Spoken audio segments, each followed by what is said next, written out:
Medium 2087 আলামিন মিশনে যারা ক্লাস 6 থেকে ক্লাস 7-এর জন্য পরীক্ষা দেবে তাদের সিলেবাস নিয়ে আজকে আমি আলোচনা করব।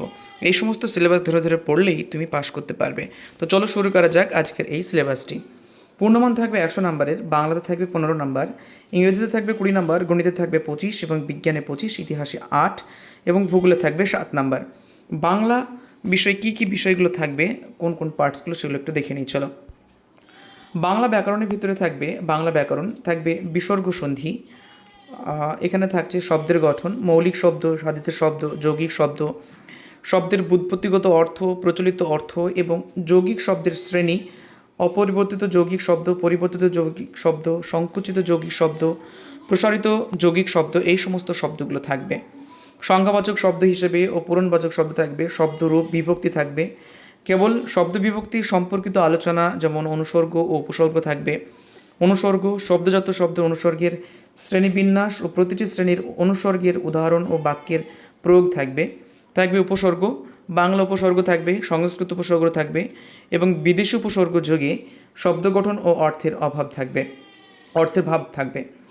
একই শব্দের নানা রকম উপসর্গ বসিয়ে বিভিন্ন শব্দের গঠন থাকবে, ধাতুর রূপগুলো থাকবে, ধাতু বিভক্তি, ক্রিয়া বিভক্তি, ক্রিয়া, পদান্ত, বিশেষ্য থেকে বিশেষণ বা বিশেষণ থেকে বিশেষ্য, এই যে পার্টসগুলো আছে সেগুলো থাকবে।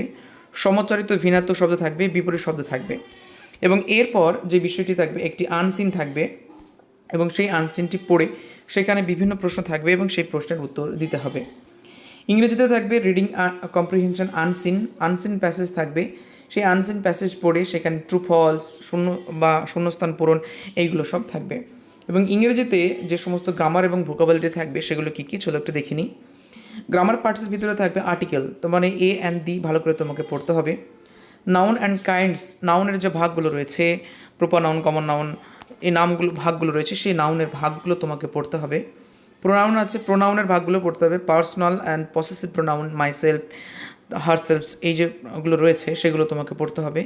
Adjective and adverb and kinds, adverb of time, adverb of place, adverb of manner, যে জিনিসগুলো রয়েছে সেগুলো তোমাকে ভালো করে প্র্যাকটিস করতে হবে। প্রিপোজিশনের ভিতরে যে বিষয়গুলো থাকবে সেগুলো হচ্ছে at, in, on, to, of, into, by, with, for, from, over, above, under, between, among, এই যে নাম্বারগুলো রয়েছে এই সমস্ত প্রিপোজিশনগুলো দিয়েই তোমাকে কিন্তু করতে হবে। নাম্বার দেওয়া থাকবে এবং জেন্ডার থাকবে, টেন্স থাকবে, টেন্সের ভিতরে থাকবে present indefinite tense, present continuous tense এবং পারফেক্ট টেন্সগুলো থাকবে। পাস্টের ভিতরেও থাকবে পাস্ট ইনডিফিনাইট এবং পাস্ট কন্টিনিউয়াস এবং ফিউচার টেন্সের ভিতরে থাকবে ইনডিফিনাইট এবং কন্টিনিউয়াস। কাজেই এই টেন্সগুলো তোমাকে ভালো করে প্র্যাকটিস করতে হবে। সাবজেক্ট, ভার্ব, এগ্রিমেন্ট থাকবে এবং কাইন্ডস অফ সেন্টেন্স, অর্থাৎ কোন ধরনের সেন্টেন্স সেগুলো তোমাকে পড়তে হবে।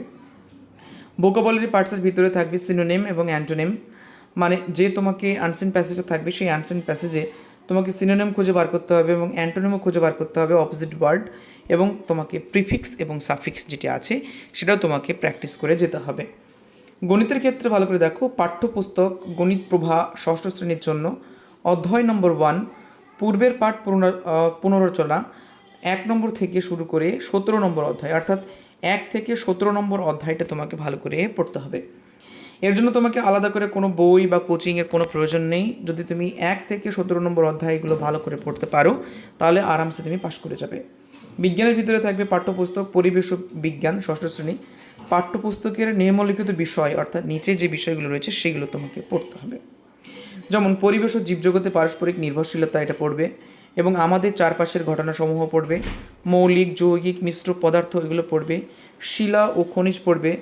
মাপযোগ, পরিমাপ, বল ও শক্তির প্রাথমিক ধারণা, তরল ও গ্যাসীয় পদার্থের স্থিতিগতি এবং মানুষের শরীর, এই জিনিসগুলো তোমাকে পড়তে হবে। ইতিহাস পাঠের ভিতরে থাকবে পাঠ্যপুস্তক অতীত ঐতিহ্য ষষ্ঠ শ্রেণী, প্রথম অধ্যায় ইতিহাসের ধারণা থেকে ষষ্ঠ অধ্যায় সাম্রাজ্য বিস্তার ও শাসন পর্যন্ত তোমাকে পড়তে হবে।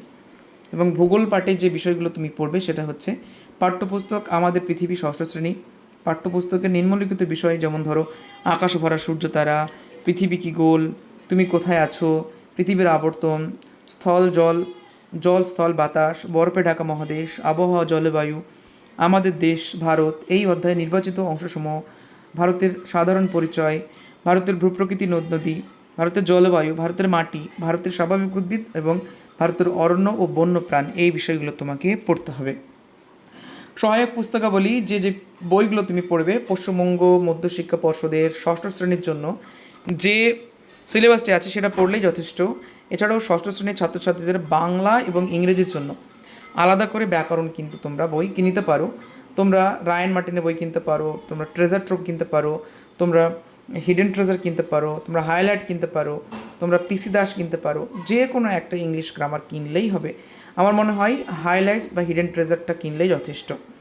এবং এর পাশাপাশি বাংলা ব্যাকরণ, যেমন বাণী সংসদ বা রায়ান মার্টিনের বা ছায়ার যে কোনো একটা বাংলা ব্যাকরণ কিনলেই, এভাবে প্র্যাকটিস করলে কিন্তু তোমরা আরাম করে পাশ করে যাবে। তো এই ছিল ষষ্ঠ শ্রেণী থেকে যারা ক্লাস 6 থেকে 7-এ উঠবে তাদের সিলেবাস, অর্থাৎ ক্লাস 7-এর সিলেবাস। তোমরা এই সিলেবাস ধরেই পড়ো, তাহলে তোমরা নিশ্চিন্তে পাশ করে যাবে। আলাদা করে কোনো কোচিং বা আলাদা করে কোনো প্রিপারেশন নেওয়ার দরকার হবে না। তো ভিডিওটি ভালো লেগে থাকলে জুড়ে থাকো, ফলো করে রাখো পরবর্তী আপডেট পাওয়ার জন্য। ধন্যবাদ সকলকে।